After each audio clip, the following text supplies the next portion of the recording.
I was thinking a lot what video I want to post in YouTube, maybe top 5, top 10, or to do some fragrance comparisons, but there are quite a lot of videos like this in YouTube already in social media.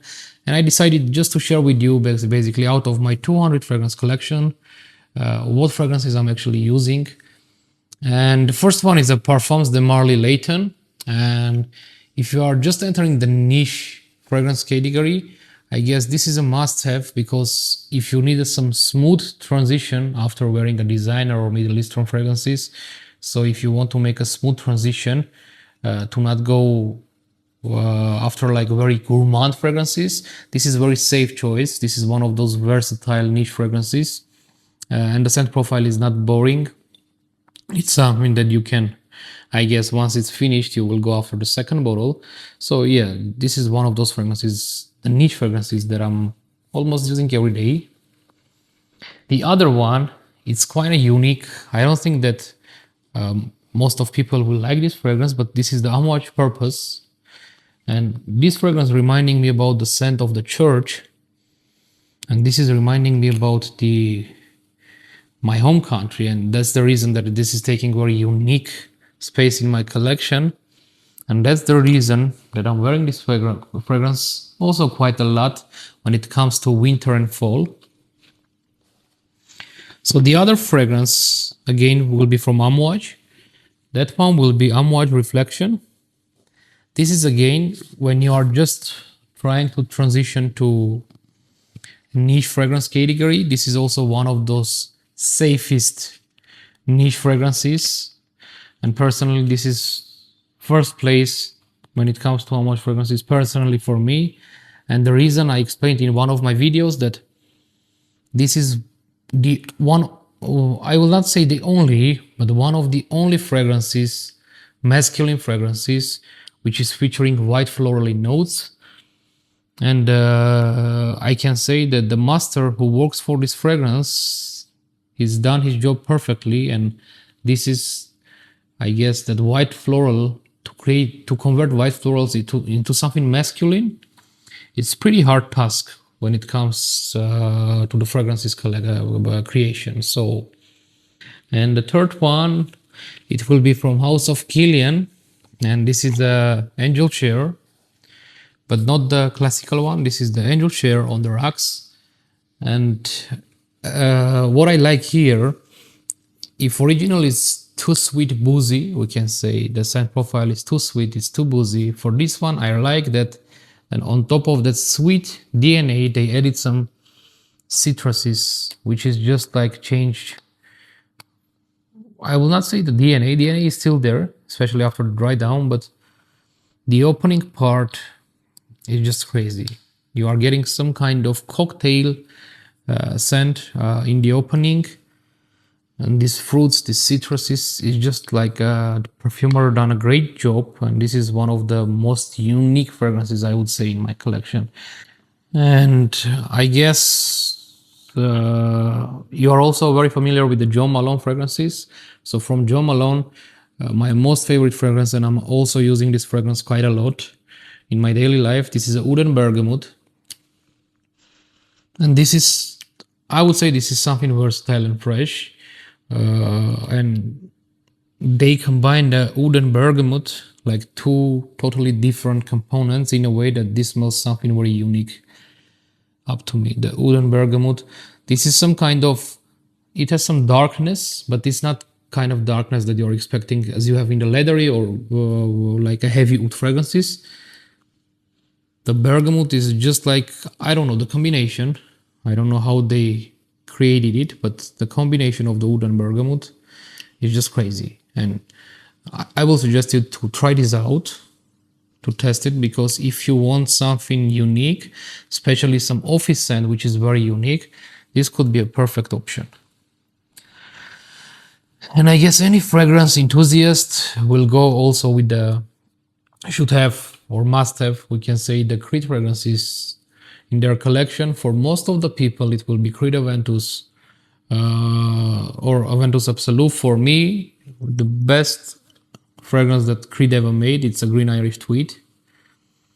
This is one of those green naturalistic fragrances, and this is pretty natural. So This is one of those fragrances when you spray, you can feel like the quality of ingredients basically in the scent profile. And personally for me, it's not a Aventus, it's not Aventus Absolute, so the Green Irish Tweed is the best fragrance that Creed ever made. The other fragrance that I want to highlight is the Loewe Aere Anthesis. This is again one of those white floral fragrances which feels quite also masculine. This is a unisex fragrance, and to be honest, this is a bit more leaning on the feminine side, but I don't know. There is some kind of aquatic salty DNA within these white florals that I really like. And this is my second basically fragrance which is featuring the white florals, and this is again, it's pretty unique. I just got this bottle about like 2 weeks ago, and I'm already like putting this in my top fragrances that I'm actually wearing. And the other one, this is my third bottle. I guess you are familiar with this one. It's the Essential Parfums Bois Imperial.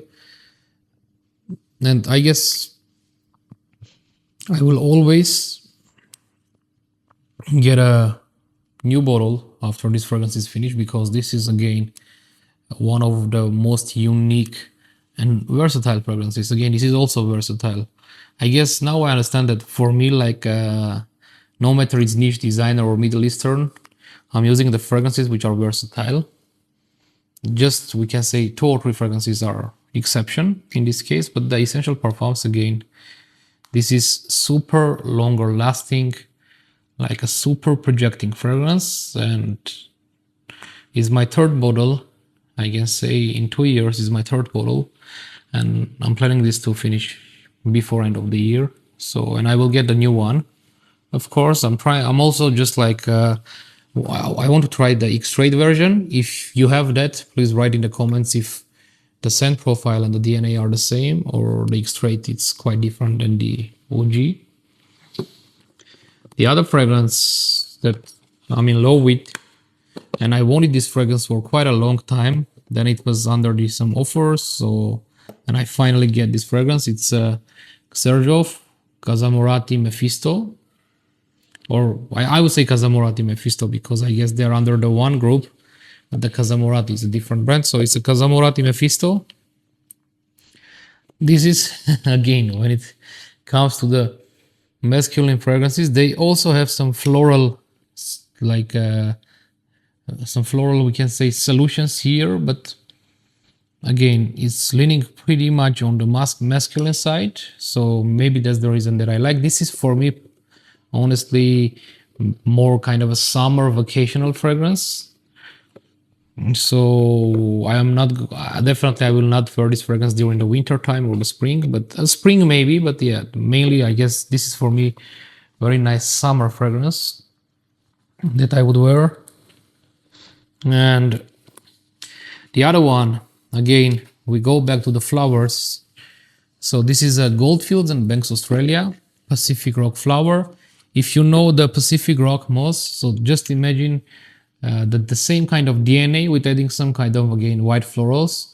This is pretty nice fragrance again when it comes to the scent profile. I saw a lot of people saying this smells like a designer fragrance, but honestly for me it's not. And coming back, one of those fragrances that I'm recently fallen in love with, it's Oman Luxury, and the first fragrance that I get, it's a Caden, and this is one of those very unique fragrances in my collection. This is for the people who like Middle Eastern DNA, which is a heavy, smoky, sweet, boozy, all at the same time. So this is pretty complex fragrance, and if you like this Middle Eastern, like a wood, leathery, sweet, boozy, as I'm telling you, you are getting all these like accords in the fragrance. Basically, if you are a fan of those type of the fragrances, if you want to stand out in the crowd, this is one of the fragrances that actually you should take a look. And there is another fragrance from the same house that I just received today. I tried this in the showroom, but I decided it, okay, I should have also this one. This is the royal incense, but by Oman Luxury. And this is again, you are getting some kind of woody, Middle Eastern, like this dark vibes, we can say. But there is also a honey incense combined together perfectly. And this is again, if you are fan of those type of the uh, like mysterious, we can say, yeah, mysterious dark fragrances, this could be a perfect addition to your collection. Again, coming back to the, we slowly make a transition, I guess, to the fall winter scents with the Oman Luxury. The other one, a lot of people, they like Ombre Nomade. A lot of people, they like some kind of well-known fragrances when it comes to the rose and oud combination. For me personally, the best oud and rose combination fragrance, it's from House of Roja and it's Amber Oud. So this has again this kind of darkness from the oud, but it has also some kind of sweetness and it's pretty well balanced. So if you want to smell unique, this is an amazing option. And this is, I can say, one of the, again, most natural smelling fragrances in my collection. This is pretty naturalistic, the notes, the quality of the notes. And basically in this fragrance, they are using only like the high quality of ingredients. There is no any some kind of chemical replacements, we can say. All the notes that you can see, it's actually like only natural notes and ingredients. And this is, yeah, well, I guess if I have to choose what is my most favorite rose and oud fragrance in my collection, the Amber Oud will be, in my opinion, always in the first place. And yes, this is basically the fragrances that I'm currently wearing and I'm going to wear also in my collection. And as you understand, I have more than about 250 fragrances in my collection, but I'm using only 10% of it. So if you're not a fragrance collector, my main suggestion will be do not do a lot of blind buys. Do not trust me or any other people, because personally me, some people guarantee you to blind buy because they are getting paid. I'm not getting paid from any house. So they are guarantee you a blind buy. I'm suggesting in some cases blind buy, but how I'm suggesting, I'm saying if you like leathery and woody notes in the fragrances, then I will suggest you to blind buy this fragrance. But so basically all the fragrances always is better to try before buying. So because I'm a collector, for me it's okay even if I will have 500 fragrances in my collection and maybe I will use 5 of them. But for you, if you have some kind of predefined budget for the fragrances, then better always to try the fragrances, to not waste your money and to not get a collection which will be basically wasted because you are not going to use those fragrances. Yeah, that's it. Thank you for watching me. Please like and follow, and just let me know if you like this kind of long videos. So if yes, so then in the future I will do some more videos. This is again my second video, I can say, and that's in quite a long format. It's very unusual for me. So if you like it, I will do some more, and if not, if you better like the shorts that I'm doing, so I will continue with the shorts.